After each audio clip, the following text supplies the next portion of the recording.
Matthew Perry's untimely passing was a shock for everyone, especially since it's only been a year after he released a book about his troubled life. I learned how close I came to death. Very little is known about Matthew's final hours. What did the recent cryptic posts on his Instagram mean? Are they connected to the struggles the actor recently shared? And how did helping others change his life? The most important thing is always to get outside of your head and help another person. Did he warn us? Matthew left a huge legacy in the entertainment industry, not only as Chandler Bing, the man who could make anyone laugh, but also as an addict survivor who showed others that it's possible to start a new life. This makes his sudden death much more painful to everyone who loved him. Yet some fans actually suspected that something was wrong with the actor weeks before his passing. He started making weird posts on Instagram.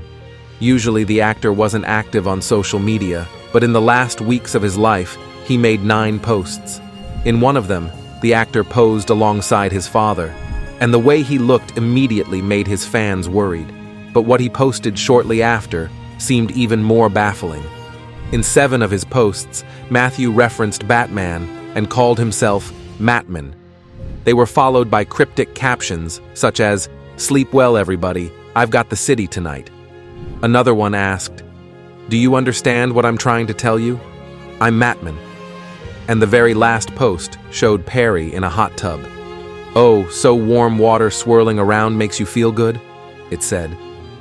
Since the actor died by drowning in a hot tub, this post feels even odder than the others. A lot of fans saw a hidden cry for help in those messages and even asked Matthew in the comments if he needed any support. I'm starting to get confused by these posts. Nothing all year and now this. Are all these posts a puzzle, Matman? It was a cry for help. Batman signal, but no one came. Another fan also shared an interpretation that Matthew was saying goodbye with these posts. Batman was the title of his book's final chapter. So what if Perry was hinting that it was the final chapter of his life? If that's true, it would mean that he could have left this world on his own terms. But we can't know for sure, as authorities haven't shared the official cause of death yet. It's only clear that there was no foul play and that no drugs were found near the actor. The investigation is still ongoing, so we're yet to find out the ruling. But perhaps those Batman posts were just a coincidence. Since it's the Halloween season, the actor might have wanted to just make us laugh with creepy photos. Plus, it was far from being the first time Matthew referred to the superhero. He was a huge DC fan, and Batman was his favorite. The actor even had what he called a bat cave in his house with lots of memorabilia. I got a gift of a statue of Batman that's about that high. What's more, Perry imagined himself as the superhero and identified with him. Just like Batman had 2 different lives, a masked vigilante and a playboy millionaire. The actor also had 2 personalities, the all-beloved Chandler Bing and a struggling addict. Whatever his cryptic messages meant, Matthew's death came as an utter shock. What made it even harder to believe was that he had started a new life not that long ago. The big, terrible thing. Almost exactly a year ago, Matthew released a memoir titled Friends, Lovers, and the Big, Terrible Thing.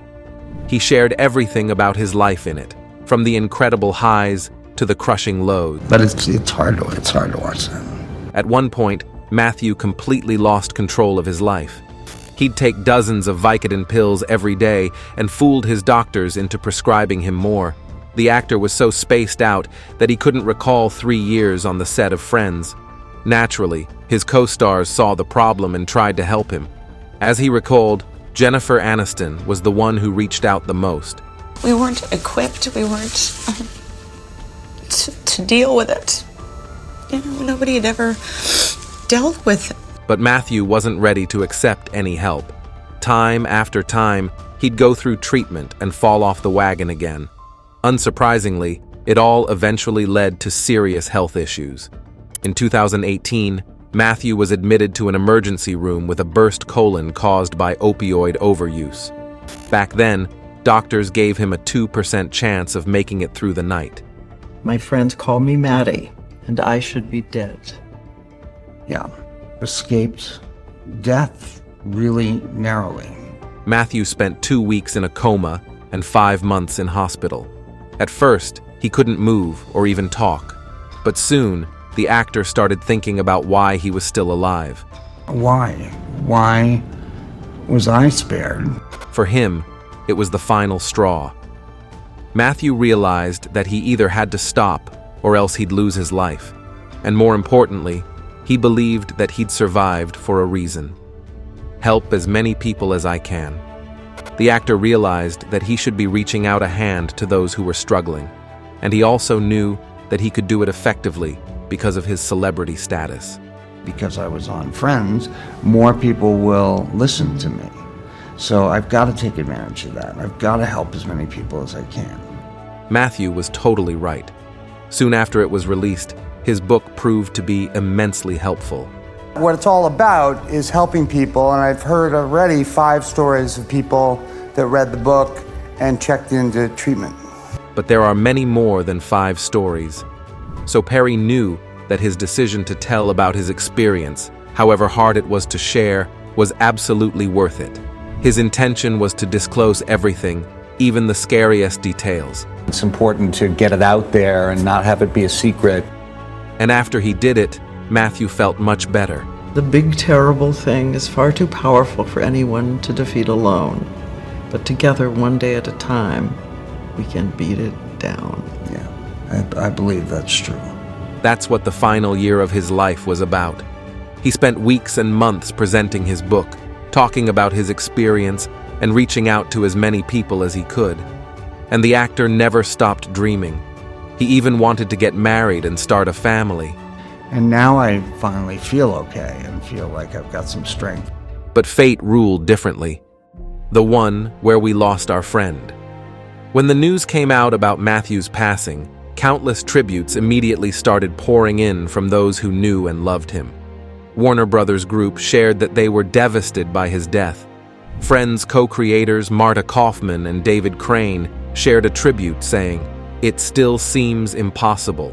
All we can say is that we feel blessed to have had him as part of our..." And Kathleen Turner told NBC News that she was proud to play his dad. Then here's what Paget Brewster, who played Kathy, wrote on her Twitter. "He won't rest in peace, though. He's already too busy making everyone laugh up there." Surprisingly, none of the main Friends actors have shared their tributes yet. It might be because it's too painful for them to find a way. He'd want us to learn from his example and his mistakes. And most of all, he'd want us to keep laughing. Because making people laugh was so important to him. Rest in peace, Matthew, and thank you for all the jokes.